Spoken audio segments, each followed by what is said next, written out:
would you say could be a guiding force for our listeners in regard to, as they're reading your book, and they're obviously going to go through a transformation in reading your book, what does that look like, or what does that feel like for them? What will they start to recognize within themselves? Will they start to kind of migrate away from one energy into another energy? Can you provide us some guidelines or some insight in regard to that?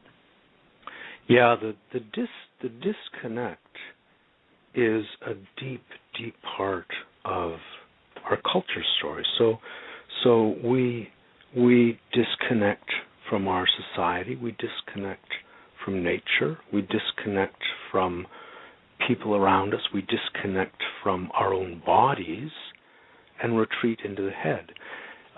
What the disconnect does is it creates issues of control and anxiety and alienation, and these are all kind of symptomatic of our culture, of the currents. You know, our culture is being driven by a restless, nervous energy, and that's what living in the head does. So to shift out of that and into a balance where, and you know, I think of it honestly as a balance between male and female, because each of us has a male aspect and a female aspect to us. Mm-hmm. And when the head and the pelvic bowl come into balance, and when we recognize that the pelvic bowl is home, just as being is home, then what begins to shift? It happens in stages, but we're so used to being in a doing mode, and when we go into a doing mode, we go into an isolated mode, and eventually that isolated mode begins to soften as the doing learns to rise out of being rather than being driven by abstract ideas of what should happen. Mm-hmm. You discover you're not alone. You discover a deep companionship in the world around you. You discover, like I remember one day I was doing push-ups, and I was so not doing the push-ups alone, which, you know, had been my way of doing them for so many years. It was sustained by the energy of the world. It was arising out of that and being helped by the wood floor my hands were touching. I mean, it sounds a little daffy on one hand. On the other hand, it's the nature of reality. Everything is so intimately connected that we talk about interconnectedness, but we don't even begin to understand the scope of it. There's this one brilliant exercise or a brilliant experiment, and it's a thought experiment, it's a mathematical experiment that says if you suspend the gravitational field of one electron at the remotest fringe of the cosmos, and you're back on Earth to see if it has any effect, and you're tracing a molecule of air in a room, that molecule is going to hit 50 molecules it would otherwise have hit, and then around the 51st or whatever, it'll miss a molecule that it would have hit otherwise. And thereafter, all the interactions of air molecules in the room are going to be different than they would have been. And if you go outside the next day and there's some turbulence in the atmosphere, you'll feel gusts of wind that wouldn't have been there. You'll see cloud formations that are different because the gravitational field of a single electron at the remotest fringe of the cosmos has been eliminated. You lift your arm, the universe responds. You breathe, the universe responds. Even you think, there are molecular interactions that are associated with thinking. With that movement, the universe responds. It's the most specific understanding of reality that all of our tools of understanding can yield. And yet it's one that as human beings we resist, because our culture teaches us a story that's based on separation and enclosure. So that's really where that takes you. That's that huge relief that you're not alone, that you are supported and sustained by all the world around you in ways, that may be challenging. That it's not just lovey-dovey. It's a profounder love than that, because of course there are challenges and hardships, but they all look so very different once you realize that in fact there are no obstacles, there's only guidance. Mm-hmm. And I, don't you find that the resistance often is, I'm one of those rare freaks that actually embraces change. However, most people don't. And I'm surprised they haven't got to in a zoo somewhere. It's very uncommon. I've gone through enough. I always know that the process may not be pleasant, but the outcome always is. So I kind of keep my vision on the outcome. And so when you talk to the average person, they look at you, kind of look at you like you're an idiot.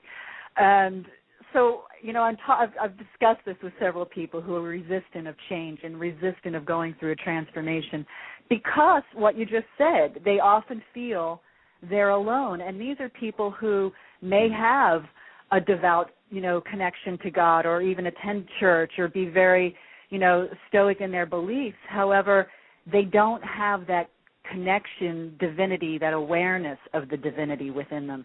They may go and do the practices, but they aren't connected within themselves. When you have this book and it's based upon transformational change and connecting with our divinity and our higher self, where do you think that we can go in creating this change for people where, they're not afraid of the change? I mean, is there something you can provide our listeners to kind of give them a little peace of mind in knowing that they're not alone in walking on this path, but also that change can be rewarding?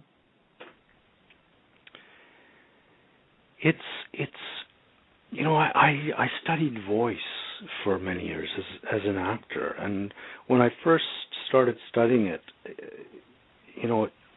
this idea of letting the breath drop into the pelvic bowl was an alien one to me. What do you mean the sacrum moves with the breath? The whole thing was very difficult, and the learning process was hard. But eventually I got to the point where, it just felt better to let the breath drop into the sacrum, to let the pelvic bowl receive the breath.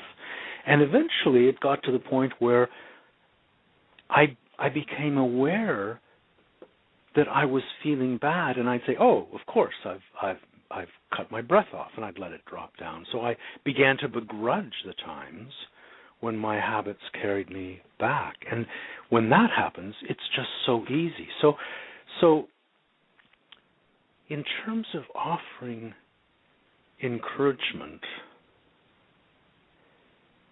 people know what it is to lie in a meadow under the sun and just give themselves over to the day, to the sky, to the bird song, to the moment. And that's a moment in which they've allowed themselves to completely surrender to their own being. And their own being isn't something that's locked up inside them. Their own being is something that is totally sustained by the world around them. And once people recognize the beauty of that and how good that feels, I would say you can be in that place anytime, any day. It's always available, and it's only choice and habits of choice keep us from that. To show how extreme that is, there's a guy who developed martial art in Japan, and he was quite remarkable in many ways. Anyways, he was in a sparring match once, and they hooked him up to an electroencephalogram just to see what would happen. And as the match began, they could tell from his brainwaves that he was dropping into this deep, deep place of calm and peace in the middle of the match. That place is always available to us, and it's actually a place in the body. It's not some kind of cyberspace fantasy to go to. It's returning to our place of being that is so sensitized to the world around us that it can ride every current that comes along. That's wonderful, and that's something. How far do you think we are as a society from being able to more collectively, dare I say collectively, but more collectively to tap into our new self? I mean, there's so many shifts and changes and seeking that's going on. Are we on the precipice of actually creating this change? Do you foresee an evolutionary growth that's happening? If I hesitate to speak honestly, but I'll do it anyway. Oh, come on. Well, I just the inklings that people are having and the progress that's made, so much of it is trapped in an old paradigm. Even the virtue that people are coming to understand, that it's important to listen to your body. Right. If you think about that, you're being told that you're in one room, your body's in another, and put your ear to the wall and see what's happening in that other room. So the words, right. the intention is virtuous, but it's just entrenching the paradigm of living in our heads more deeply. When people try to reach out and effect a shift in their consciousness, what they're reaching out for is a new idea. They'll never get it with a new idea. We're so deeply married, without even being aware of it, to the male agenda and the male way of solving our problems, that the very thought that you can help the planet by coming to peace within your own body and offering it love is I don't know. So I fear that we're heading for a dark, dark crisis. And one of the hopes that I have in writing the book is it'll give people tools to be able to deal with that and to help us all towards a balance. I talk about this in my book, our idea of survival of the fittest. Yes. And what a meaningless phrase that is, because it basically says, survival of whatever survives, because the fittest is determined by what survives, and if it didn't survive, it wasn't fit. So really the engine at work within the world around us is survival of the most harmonious. That's what works. Mm. And as we stand on the brink of this crisis that just seems to be coming faster and faster, if we can understand that and learn, and you can't harmonize with the world around you until you come into harmony with yourself. And that's not an idea, that's an experience. It's a surrender. It's in all the stories of of world mythology